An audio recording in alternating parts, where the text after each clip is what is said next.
Lanjut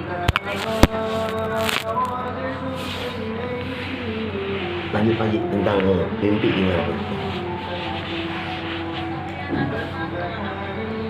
Mimpi itu adalah satu alam,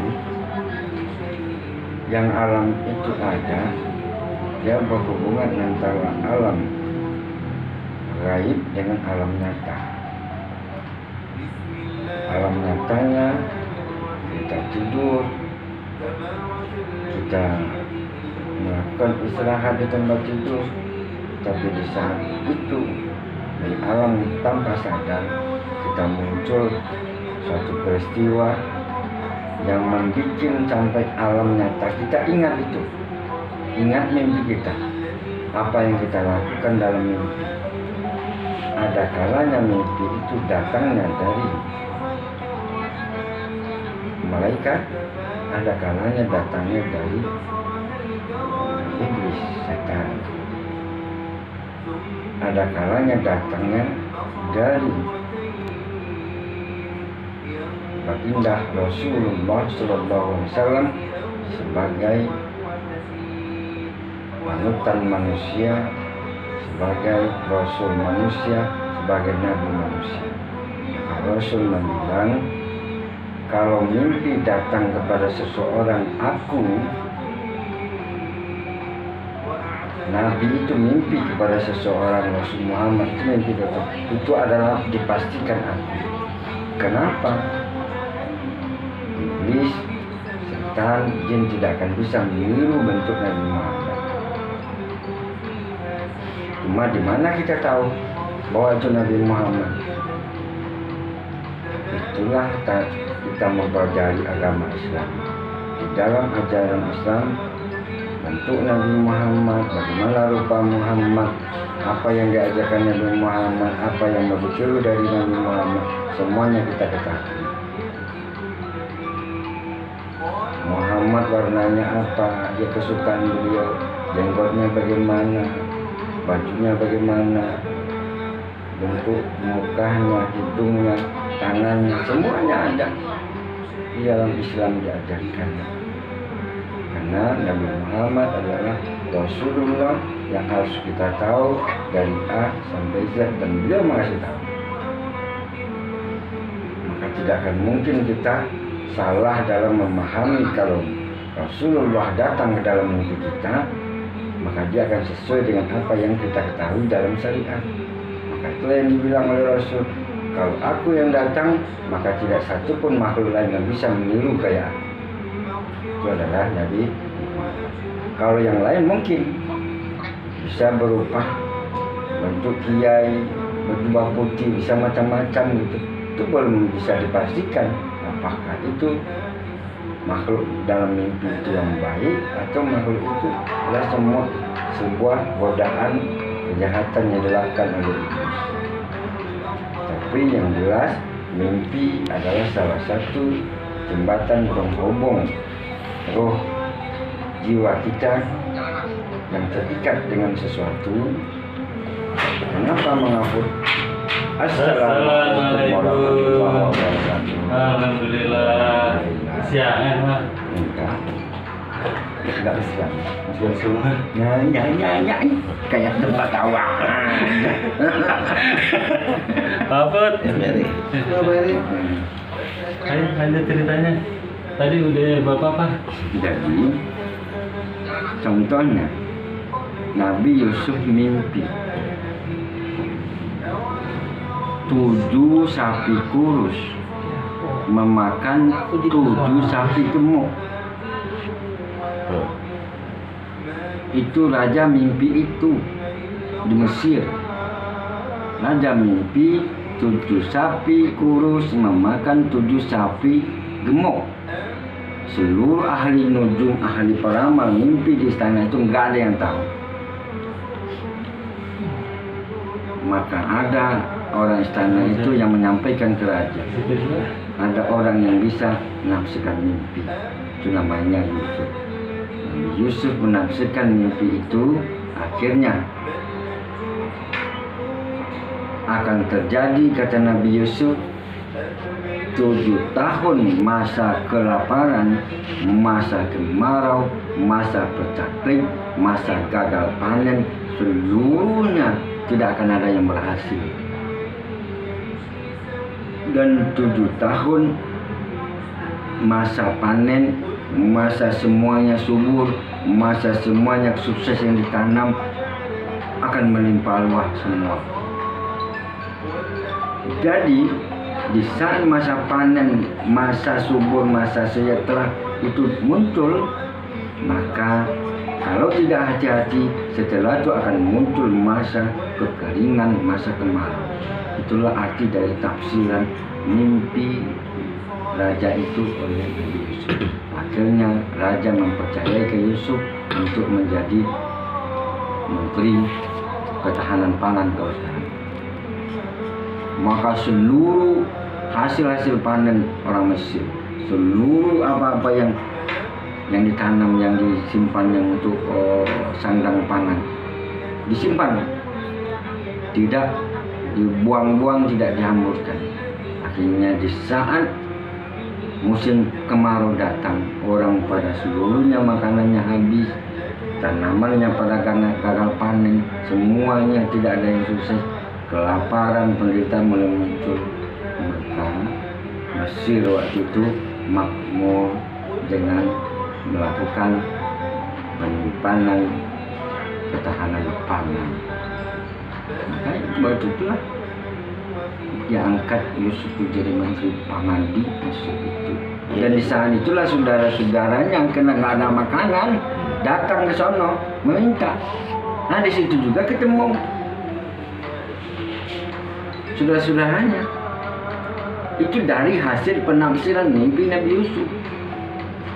Jadi mimpi ini bisa jadi adalah tanda-tanda yang diberikan oleh Allah kepada manusia. Bisa jadi tanda-tanda yang diberikan oleh iblis untuk menyesatkan manusia. Nah, kalau tadi mengupload mimpi kepada orang tua, yang pertama secara batiniah, secara jasad, roh, fisik, kita tidak pernah terputus dari orang tua. Kenapa? Orang tua dari perut ibulah semua tulang menulang daging kita terbuat, terbikin gitu. Istilahnya dibungkusnya tulang kita, dibentuknya darah kita, diproses kita menjadi seorang bayi manusia adalah dari perut ibu. Otomatis yang mengalir adalah daging ibu, tulang ibu, semuanya. Dari bapak, dari mimma imahin, dari air sperma yang ketemu di hukumnya ibu, itu adalah darah yang mengalir menjadi darah dia.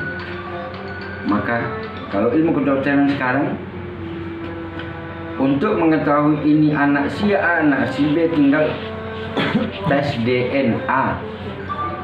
Ini anak mengaput, ini anak saya, tes DNA, ketahuan. Kalau mengaput dari golongannya AB, tes DNA pasti AB. Tapi kalau tidak, bisa golongannya O. Kalau golongan saya O. Dari situlah mengetahui bahwa darahnya berasal dari bapaknya, tulang mendulang daging pembungkus tubuh ini dari ibu. Kemudian kita disusui oleh ibu. Jadi koneksi itu tidak terbatas kepada ibu atau bapak walaupun keduanya sudah tidak. Dalam hadis dipertegas, iza mata ibnu Adam man khata amaluhu. Apabila anak Adam, seseorang itu sudah mati, semua amal di dunianya, semua amal yang akan dilakukannya terputus dan diputus karena dia sudah mati. Illa mensal, kecuali ada 3: ilmu yang bermanfaat, sedekah jariah, anak yang soleh. Karena itu tadi sebenarnya kenapa masuk dalam mimpi kita orang tua itu. Pertama, orang tua itu masih kami. Kemudian orang tua itu bisa jadi beliau mengisyaratkan, doakan saya, lakukan sesuatu buat saya, kebaikan buat saya, bantu saya dalam alam kubur, dalam alam barzah itu. Saya nggak bisa bikin apa-apa lagi. Keturunan saya ada. Bisa jadi itu begitu. Mungkin sudah lama kita nggak menoain, mungkin sudah lama kita nggak ziarah, mungkin sudah lama kita tidak melakukan kebaikan orang tua. Datang beliau dalam bentuk mimpi untuk mengingatkan kita. Ya kalau ziarah saya belum Pak. Kalau doa setiap sholat fardu saya Pak. Ziarah belum kan? Belum. Bisa jadi mengingatkan kita. Datanglah tengok doa ke tempat beliau di mana ditanam, dimakamkan. Saya juga kangen banget tuh. Pas gitu kan pas selamatan, wah pas lagi nggak ada uang udah nggak bisa ziarah, tapi saya doa aja. Mimpi itu bisa peringatan, mimpi itu bisa jadi kabar, mimpi itu bisa jadi petanda. Tapi katanya Pak Haji, kalau mimpinya orang tua kita yang sudah meninggal apa keluarga meninggal, kalau bicara itu misalkan ngomong itu bukan dia katanya Pak Haji, apa iblis apa gimana gitu. Kalau dalam mimpi itu, kalau dianya diam baru tuh orang tua kita. Kalau dalam mimpi, kalau alam mimpi, alam gaib. Alam gaib aja. Kita tidak bisa menebak. Yang jelas, kenapa kita bisa mimpi? Karena kita ada suatu keterikatan secara ruh dan kebatinan kita kepada orang tua. Kenapa kita bisa mimpi dengan Nabi Muhammad? Karena kita terikat dengan ruh dan kebatinan kita. Kenapa kita bermimpi-mimpi lain, mimpi dikejar harimau, dikejar itu kan? Macam-macam. Bisa jadi itu mimpi gangguan-gangguan iblis. Kita nggak tahu. Dengan syarat kita udah tidur dengan aturan yang jelas, dengan rukun dan syarat tidur, masih mimpi. Itu mimpi datangnya dari Allah, dari malaikat Allah. Ya, yang Pak Haji ajarin. Kita nggak tahu. Yang Pak Haji ajarin itu yang saya bilang 3 kul itu kan doa Nabi Muhammad itu. Saya udah doa tidur sama doa 3 kul itu. Untuk masih mimpi. Kok bisa begitu Pak Haji ya? Biasanya nggak mimpi, kok bisa mimpi gitu. Kehebatan 3 kul itu yang pertama, kita dijaga oleh para malaikat Allah. Dilindungi Pak Haji ya? Di saat tidur, di saat kita tidak bisa menjaga diri kita, tidak bisa menjaga tubuh kita, tidak bisa menjaga roh kita pun nggak sadar, kita pun nggak tahu apa-apa di saat tidur itu. Maka di saat kita baca 3 kul itu kita akan dijaga oleh para malaikat, dijaga oleh para pesuruh yang diperintahkan oleh Allah untuk menjaga kita. Di saat itu datang, berarti memang diizinkan untuk mimpi itu datang. Kalau dari iblis pasti tidak masuk. Jadi diizinkan oleh Allah ya Pak Haji? Iya, diizinkan mimpi itu masuk. Kenapa iblis diizinkan memang itu? Karena ada sesuatu hal yang harus kita perbuat. Mungkin kita harus lebih mungkin karena saya juga kangen sama orang tua juga kangen Pak Haji ya. sama. Kan kita nggak bisa melihat tubuhnya hancur apa kan nggak tahu. Tapi orangnya kan tidak. Kita nggak ada hubungannya dengan jin korinnya, karena jin korin itu udah jelas. Jin korin itu adalah bayangan dari kelahiran kan, yang membentuk merupai kita semua bentuk gaya kehidupan kita yang ditirunya. Tapi jin korin itu jin korin nggak ada yang Islam kecuali jin korinnya Nabi Muhammad yang udah diislamkan. Selebihnya kan nggak ada kata Rasul. Ini jin korin kafir semua kan. Nggak mungkin jin korin ibu yang bisa begitu. Sementara kita tidur sudah sesuai dengan syarat dan aturannya. Nah, maka kita cari kemana? Kenapa bisa ketemu mimpi dengan ibu? Kenapa bisa ketemu mimpi dengan bapak? Mungkin kita, bapak ibu itu kangen minta diberi siraman air dingin, ya dengan doa-doa, dengan apalah itu, berziarah atau apa. Karena mau dekat puasa lagi, ya kan? Mungkin juga mau ngucapin tanda terima kasih juga. Bisa. Yang jelas kita ngucapin terima kasih, beliau nggak akan. Gimana mau cakap terima kasih? Kita hidup bersama beliau, walaupun hidupnya kita dulu kan ya masanya lah. Setiap orang ada masanya, setiap masa ada orangnya. Mungkin di masa itu sulit, mungkin kita disusah waktu itu, mungkin kita cara mendidiknya berat atau apalah gitu. Emang waktu itu masanya begitu. Tapi kan di masa kita kan nggak begitu. Kalau kita sekarang masa kita mana ada mukul anak sekarang? Iya. Ini mana ada kita berantem sama istri sekarang? Mungkin nggak ada. Mungkin masanya itu mungkin begitu. Memang karena kehidupan ekonomi keras waktu itu kita nggak tahu. Iya. Dan kita masih, alhamdulillah kita hidup sekarang. Kita bisa melakukan sesuatu sekarang. Kita juga punya istri, punya anak sekarang. Kayak ibu kita bapak dulu kan, bapak kita dulu. Nah, beliau datang sekarang dalam bentuk mimpi. Berarti ada sesuatu hal yang beliau inginkan, maksudnya beliau kangen atau beliau minta didoakan atau diziarahi atau apa. Yang jelas pasti ada sesuatu hikmah, sesuatu rahasia yang kita tidak tahu kenapa beliau datang.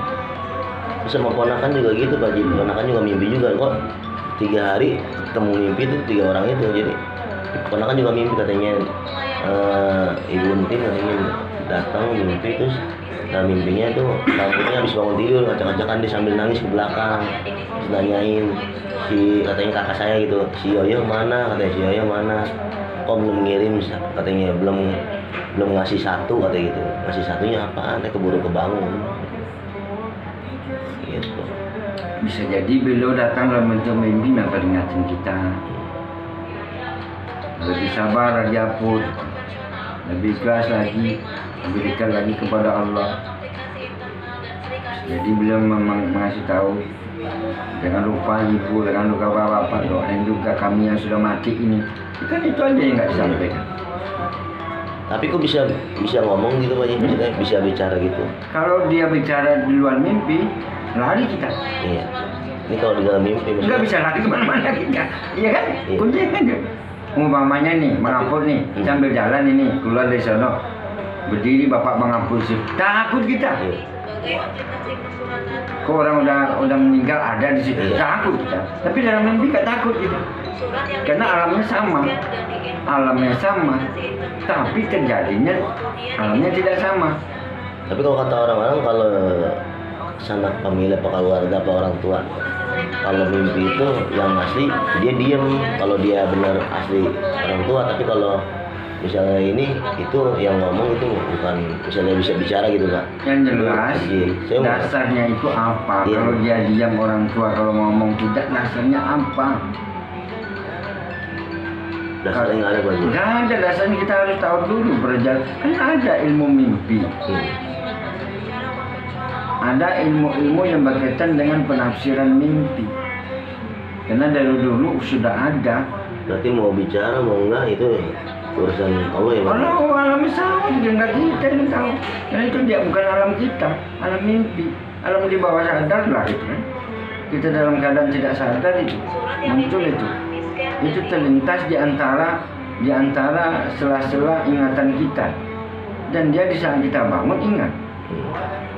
Kok bisa mimpi setelah kita bangun ingat? Iya. Padahal terjadinya di alam lain. Iya benar. Tapi kenapa ingat?